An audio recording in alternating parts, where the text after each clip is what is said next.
एक 28 साल का लड़का जो डेली सुबह उठकर अपने भगवान के सामने माथा टेक कर अपने माँ बाप के चरणों को छूकर बस यही प्रार्थना करता था कि वो अपने माँ बाप को वो खुशी दे पाए जिसकी वो बस सपने ही देख सकते हैं।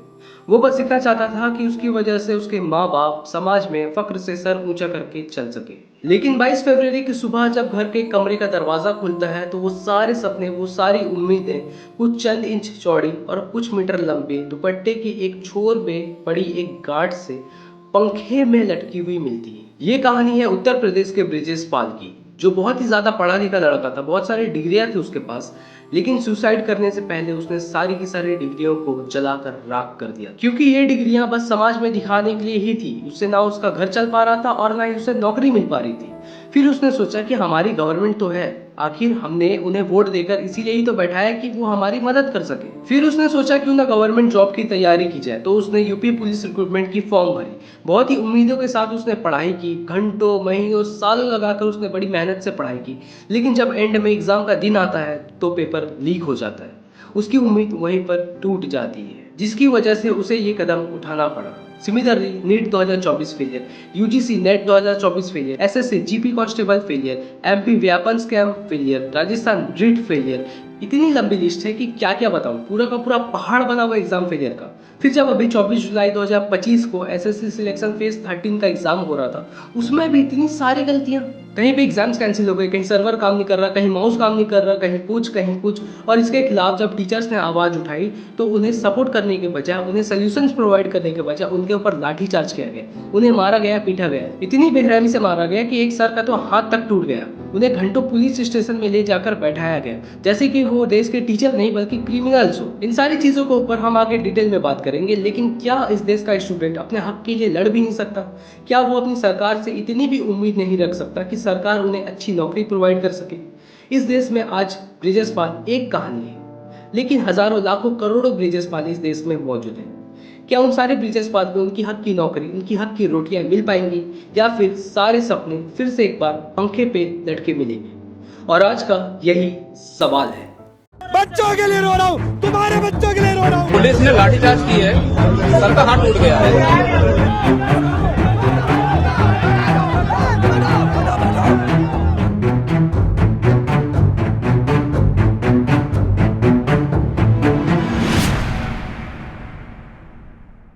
जुलाई 24 2025 को एसएससी सिलेक्शन फेज 13 का पहला एग्जाम होता है। ठीक 7 दिन के बाद यानी 31 जुलाई 2025 को एसएससी वेंडर और एग्जाम के खिलाफ जमकर दिल्ली में प्रोटेस्ट किया जाता है। एक्स, जो पहले ट्विटर था, उस पे SSC vendor failure, SSC mismanagement जैसे हैशटैग ट्रेंडिंग पर चल रहे होते हैं। स्टूडेंट्स के सपोर्ट में जब कुछ टीचर्स डीओपीटी के बाहर शांतिपूर्वक अपनी बात रखने की कोशिश करते हैं तो उन्हें मारा जाता है, पीटा जाता है, लहूलुहान कर दिया जाता है, किसी का तो हाथ तक तोड़ दिया जाता है। क्या आप पर भी एफआईआर हुई? मैम, टीचर्स पर भी एफआईआर हुए हैं। कल एक को तो मिल चुका है, आज उन लोग जा रहे हैं पेश होने के लिए। क्या हम जिस मंत्री को चुन के भेजे हैं उनसे हम 4 टीचर्स नहीं मिल सकते? हम कोई आतंकवादी, कोई क्रिमिनल नहीं है।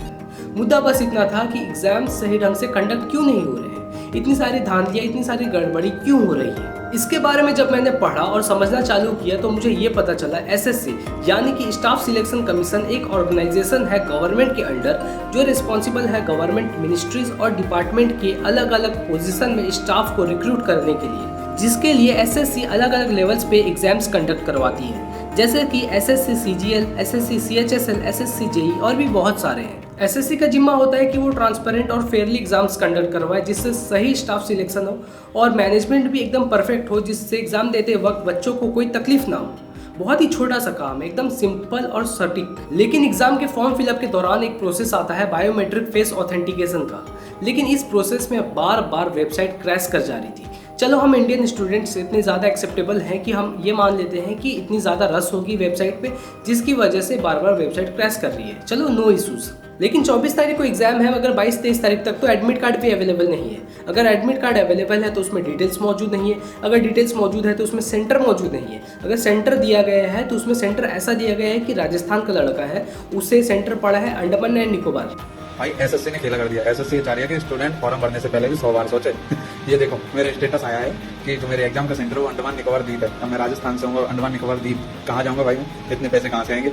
बताओ। डिस्टेंस समझ रहे हो, अंडमान एंड निकोबार और राजस्थान के बीच में। अब वो दिन भी दूर नहीं है जब आपको गवर्नमेंट के एग्जाम्स देने के लिए ढाका, कराची या फिर लाहौर जाना पड़े। अच्छा, यहाँ पर एक लॉजिकल बात बताओ कि ये जो गवर्नमेंट एग्जाम्स जो बच्चे देते हैं वो मैक्सिमम कैसे टाइप की फैमिली से बिलोंग करते हैं? या तो वो लोअर मिडिल इनकम के बैकग्राउंड के फैमिली से हो या फिर कोई गरीब व्यक्ति हो, ताकि उनका कोई स्टैंडर्ड सोसाइटी में बन पाए। अब यहाँ पर अगर उन सारे बच्चों को सेंटर्स 500, 1000, 2-2000 किलोमीटर दूर भेजा जाए, अब वहाँ जाने के बाद ये पता चलता है कि एग्जाम्स कैंसिल हो गए हैं, कहीं सर्वर काम नहीं कर रहा, कहीं माउस काम नहीं कर रहा, कहीं कीबोर्ड काम नहीं कर रहा। अरे यार, 1-2 जगह होता तो समझ में भी आता, मगर मैक्सिमम सेंटर्स में यही हाल है। इनफैक्ट पेपर भी लीक हो रहे हैं, लेकिन एसएससी के मुताबिक ये पेपर लीक नहीं है, बल्कि हम बच्चों को सरप्राइज कर रहे हैं। पेपर का पीडीएफ उनके पास पहले आ चुका था। एग्जाम से पहले पेपर आ गया। एग्जाम से आधा घंटे पहले पेपर आ चुका था पूरा उनके पास में। 25 तारीख को जो पेपर था उसका exactly same to same 70 to 80% question 26 तारीख के दिन भी आ रहे हैं। बच्चे एग्जाम से पहले पीडीएफ लेके घूम रहे क्वेश्चन पेपर के, क्योंकि एआई ने सेट किया था ना डिजिटल इंडिया। और इसके बारे में जब एसएससी को कंप्लेन किया गया तो एसएससी ये कहता है कि किसी ने तो सोचा भी नहीं होगा कि same to same exact question आ सकते हैं। पूरा पीडीएफ था 6 पेज का उनके पास में। मतलब ये एक एग्जाम कंडक्ट नहीं करवा रहे, बल्कि एक सस्पेंस थ्रिलर मूवी बना रहे हैं। इनकी अगर गलतियां काउंट करने बैठ जाए ना इंसान, तो 3 से 4 घंटे की वीडियो बन जाएगी बस गलतियां गिनाने में। स्टूडेंट्स एग्जाम देने जा रहे हैं, वहाँ पर फैन काम नहीं कर रहे, पानी की सुविधा नहीं है, वहाँ पर पेन सही ढंग से काम नहीं कर रहे हैं। एग्जाम सेंटर्स कहीं भी डाला गया है, कहीं भी मतलब खेतों के बीच में, अंडर कंस्ट्रक्शन बिल्डिंग में, मतलब कहीं भी। एग्जाम सेंटर्स के बाहर एडमिट कार्ड की चेकिंग चल रही है, तो साथ में चेकिंग गार्ड की सिगरेट की कस भी चल रही है। ये देखिए वीडियो।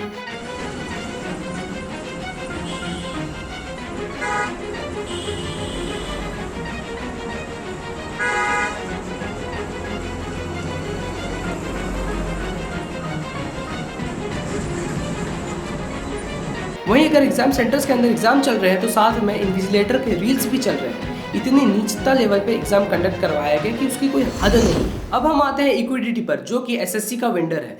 देखो, एसएससी को रन करवाने के लिए 4 से 5 संस्थाएं लगती हैं।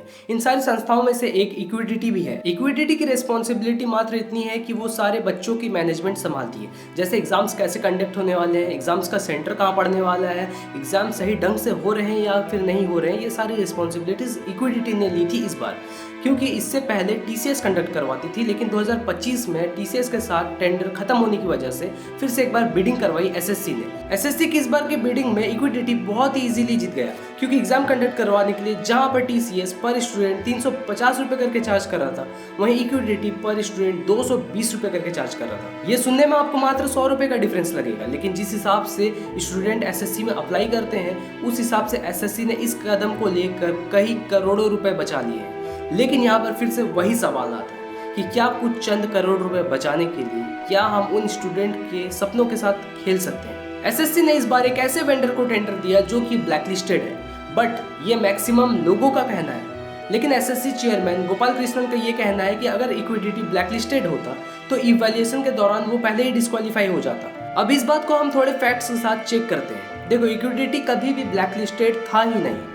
डीजीटी के जिस पेपर को दिखाकर ये सारे क्लेम किए जा रहे हैं कि इक्विडिटी ब्लैकलिस्टेड था, उस पेपर में सरासर ये लिखा हुआ है कि इक्विडिटी वहाँ पर इनएलिजिबल है, वो भी पर्टिकुलरली किसी एक कॉन्ट्रैक्ट को लेकर। इसका ये मतलब हुआ कि उस कॉन्ट्रैक्ट को छोड़कर इक्विडिटी बाकी सारे कॉन्ट्रैक्ट में हिस्सा ले सकता था। सिमिलरली इसीलिए एसएससी में भी वो एलिजिबल था कि वो एसएससी के बिडिंग में कॉन्ट्रैक्ट में हिस्सा ले सके। एक सिंपल शब्दों में कहूँ तो इक्विडिटी ने कभी भी सिस्टम को बाईपास किया ही नहीं है।